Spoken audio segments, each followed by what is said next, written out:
கிரிக்கானந்த வரலாற்றில் முதல் முறையாக அப்படின்னு சொல்லலாம். ஏன்னா எனக்கு தெரிஞ்சு வந்து அதாவது ஐபிஎலுக்கு முன்னாடி ஒரு ப்ரீ பிளான்டாக 4 ஓகேங்களா 4 நாளைக்கு முன்னாடி இந்த ப்ரீ ஸ்குவாட் அனாலிசிஸ் முடித்ததே கிடையாது. முதல் முறையாக முடிச்சிருக்கிறேன் அப்படிங்கும்பொழுது எனக்கே ப்ரௌடாக தான் இருக்குது. இந்த மாதிரி வரலாற்றில் முதல் முறையாக கிங்ஸ் 11 பஞ்சாபாகவும் பஞ்சாப் கிங்ஸாகவும் இப்போ இருக்கக்கூடிய பஞ்சாப் கிங்ஸ் ஸோ கப்படிப்பாங்களா இந்த சீசனில் வாய்ப்புகள் இருக்குதா? அதாவது ஆப்ஷனில் இருந்து ஸ்குவாடில் இருந்து 11க்குள்ளே இருக்கிற எல்லா விஷயத்தையும் அலசி ஆராய்ஞ்சு இவங்களுக்கு ஜெயிக்கிறதுக்கு கொஞ்சம் வாய்ப்பாக இருக்கா? எல்லாரும் இவங்க வந்து எள்ளி நகையாடும் பொழுது இவங்க மற்றவங்களை எள்ளி நகையாடுறதுக்கு வாய்ப்புகள் இருக்கா? பேசுவோம். 10வது டீமு 9 டீமோட ஸ்குவாட் ரிவ்யூ போட்டேன், மறக்காமல் பாருங்கள். அடுத்த நாள் என்ன கிரிக்கானந்தா பண்ண போகிறேன் அப்படின்னு நீங்கள் கேட்பீங்க. அதுவும் இருக்குது, ரெடி பண்ணிடலாம், கவலைப்படாதீங்க, டோன்ட் வரி, பி ஹாப்பி அப்படிங்கிற மாதிரி போவோம். லேடிஸ் அண்ட் ஜென்டில்மேன், இந்த ஐபிஎல் 2024 பஞ்சாப் கிங்ஸோட strength and weakness and best playing 11 squad analysis பார்க்க வந்துருக்கீங்க. பேர் அனௌன்ஸ் பண்ணிடுவோம். இந்த ஸ்குவாட் இந்த சீரீஸ்க்கான பேரை வந்து அனௌன்ஸ் பண்ணி விடுவோம், எந்த விதமான சந்தேகமும் கிடையாது.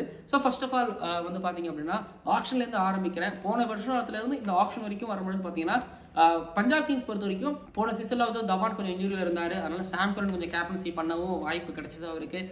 பட் சிறப்பாக இருந்துச்சுன்னா ஓரளவு டீசெண்டாக பண்ணார்.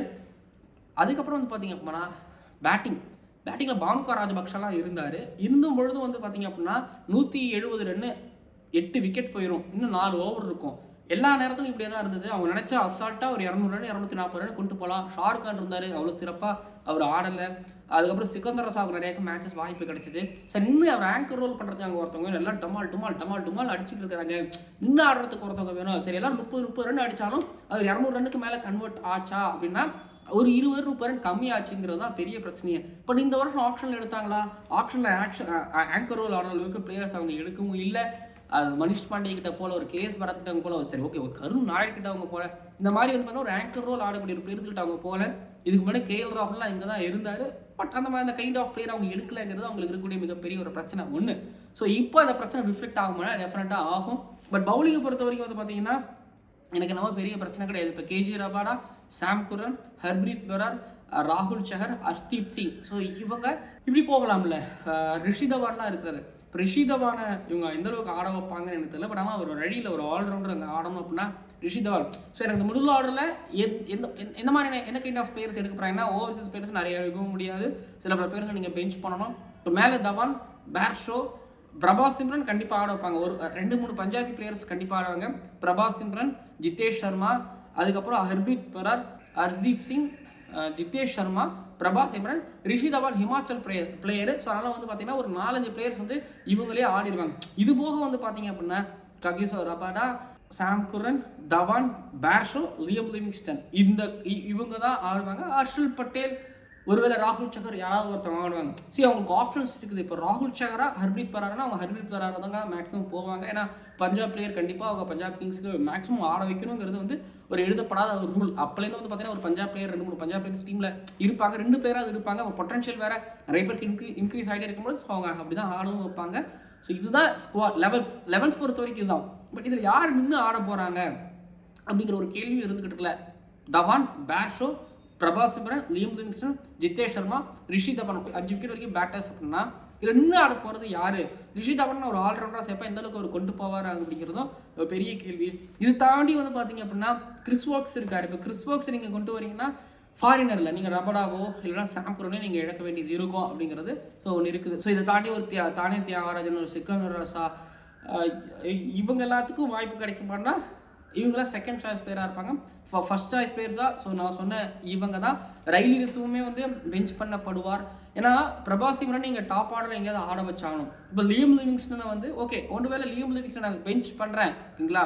லியம் லிவிங்ஸ்டன் நான் வந்து பெஞ்ச் பண்ணிவிட்டு நான் 1 டவுனில் ரைலி ரிசுவை நான் ஆட வச்சுட்டு நம்பர் 4ல் பிரபாஸ் சிம்ரனை ஆட வைக்கிறேன். இல்லைனா வந்து பார்த்தீங்கன்னா பிரபாஸ் சிம்ரனை நான் ஓப்பன் பண்ணி வச்சுட்டு தவான் கூட 1 டவுனில் ரைலி ரிசு, கீழே வந்து பார்த்தீங்க அப்படின்னா ஒரு லியம் லிவிங்ஸ்டன், ஜிதேஷ் சர்மா இந்த மாதிரி போவாங்களா, இல்லை சிக்கந்தர் ரசா, ஓக்ஸ் இப்படி ஆட வைப்பாங்களா அப்படிங்கிறது கேள்வி. ஸோ மேலே கண்டிப்பாக பேட்ஸோ சரியாக ஆடலை அப்படின்னா இந்த மாதிரியான ஒரு பிளேயிங் லெவலில் சில பல மாற்றங்களை பார்க்கலாம். இவ்வளோ க்ரியேட்டிவாலாம் இல்லாமல் கொஞ்சம் குழப்பமாக யோசிக்கிறோம் அப்படின்னா ஸோ அந்த டீம் அப்படி தான் இருந்துக்கிட்டு இருக்கிறாங்க. இந்த லைக் பிளேயர்ஸ் அப்படிங்கிறத தாண்டி அந்த பிளேஸுக்கான சரியான பிளேயர்களும் இல்லைங்கிறத மாதிரியும் வந்து பர்டிகுலராக நான் பார்க்குறேன். But Rabada and Sam Curran, 2 பேர், ஒருத்தவங்க நியூ பாலில், இன்னொருத்தவங்க டெத் ஓவரில்.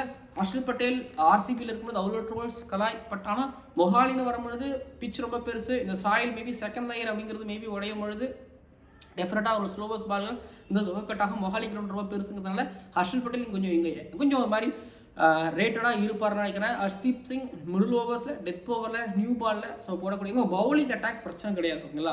பவுலிங் அட்டாக் நல்ல லெஃப்ட் ஆர்ம் பேஸ் ஒன்று வச்சிருக்காங்க, அடித்து ஏற்றுறதுக்கு ஒருத்தர் ரபடா வச்சிருக்காங்க, ஸ்விங் பண்ணுறதுக்கு சாம் கரன் வச்சிருக்காங்க. அடுத்தது தேவைப்பட்ட ஸ்பின்னராக ராகுல் சஹர், இல்லைனா வந்து பார்த்தீங்கன்னா எனக்கு தெரிஞ்ச வந்து ஹர்ப்ரீத் பரார் 2 பேர் இருக்கிறாங்க. ஹர்ப்ரீத் பரார் நிறையாக்கு ஐபிஎல்ல காமிச்சிட்டாரு. ஸோ பவுலிங் பிரச்சனை இல்லை.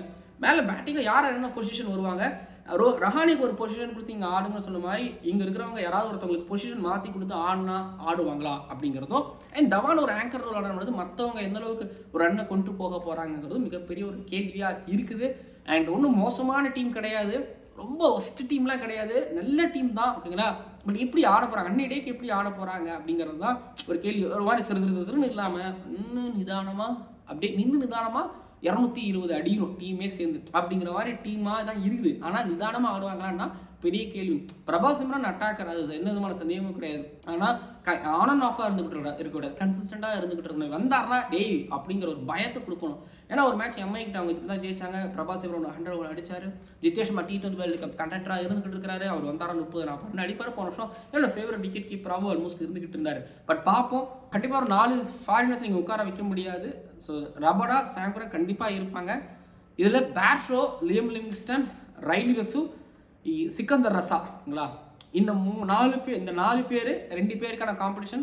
ஸோ பேட்டிங் பவுலிங் அதை பேலன்ஸ் பண்ணுற மாதிரி டீம் எடுக்கணும். எடுத்தாங்கன்னா டெஃபினட்டாக உள்ளே இருப்பாங்க பிளே ஆஃபில். பட் எனக்கு தெரிஞ்சு ரொம்ப வாய்ப்புங்கிறது ரொம்ப கம்மி. பார்ப்போம், இங்கே ஓட்டை அடைச்சா இங்கேருந்து தண்ணி பொத்துட்டு, இந்த ஓட்டை அடைச்சா இங்கேருந்து தண்ணி பொத்துட்டு. ஸோ இந்த ஓட்டை எப்படி தவான் அடைக்க போகின்றார்ங்களா பார்ப்போம். பெரிய ஒரு ரெஸ்பான்சிபிலிட்டி இருக்குது தவான் கிட்ட இருந்து, என்ன பண்ண போகிறாரு. And Sam Curran player of the series award வாங்கினதுக்கப்புறம் அவர் ஒரு மாதிரி அலபாந்துக்கிட்டு இருக்காரு. நாட்கே இல்லாதனால ரபடாவும் அவ்வளோ சிறப்பாக பவுலிங் பண்ணுறதில்ல. பட் இந்த தடவை ஒரு T20 வேர்ல்டு கப்புக்கு முன்னாடி ஒரு மாதிரி ஃபோர்ஸாக வருவாங்க பார்ப்போம். ஆனால் இவங்க ஒரு மாதிரி வந்துட்டாங்க அப்படின்னா நல்லாயிருக்கும், புதுசாக இருக்கும். பார்ப்போம் என்ன பண்ணுறாங்கன்னு சொல்லி. இத்தனை வருஷம் அதுவும் கப்பு அடிக்கலை, இந்த வருஷம் கப் அடிக்கிற ஒரு ஷேவாக இருக்கும்போது வந்தாங்க. பட் இந்த தடவை வராங்களா அப்படிங்கிறத பொறுத்து. ஓவரால் 10 டீமோட ப்ரிவ்யூ நிறைவடைஞ்சது. அடுத்தடுத்து வேறு ஏதாவது குக் பண்ண நான் உங்களுக்கு சொல்கிறேன். டைட்டில் உங்களுக்கு விரைவில் அனௌன்ஸ் செய்யப்பட்டு விடும் ஓகேங்களா. 10 வீடியோ பார்த்துருப்பீங்க. மற்ற சேனல்ஸில் என்னோட ஒரு வீடியோஸ் இன்டர்வியூஸ்லாம் நீங்கள் பார்த்துருப்பீங்க. பார்த்துட்டு மறக்காம கீழே வந்து கமெண்ட் பண்ணுங்கள். அந்த வீடியோவில் கமெண்ட் பண்ணுங்கள். நீங்கள் பார்த்துட்டு ஷேர் பண்ணுங்கள். ஏதாவதுனாலும் எனக்கு இன்ஸ்டாகிராமில் சொல்லுங்கள். அதுக்கப்புறம் டிக்கெட் எல்லோரும் புக் பண்ணியிருப்பீங்கன்னு நினைக்கிறேன். புக் பண்ணவங்களுக்கு ஆல் தி பெஸ்ட். கிரவுண்டில் பார்க்கலாம். எனக்கு கிடச்சிச்சான்னு கேட்குறீங்களா? ஆக்சுவலி டிக்கெட் புக்கிங்க்கு முன்னாடி இந்த வீடியோ ரெக்கார்ட் பண்ணது. ஸோ பார்ப்போம். மறக்காமல் சப்ஸ்கிரைப் பண்ணுங்கள், பக்கத்தில் பெல் ஐக்கனை கிளிக் பண்ணுங்கள். அடுத்தடுத்த வீடியோ வந்துக்கிட்டு இருக்கு, பார்க்கலாம்.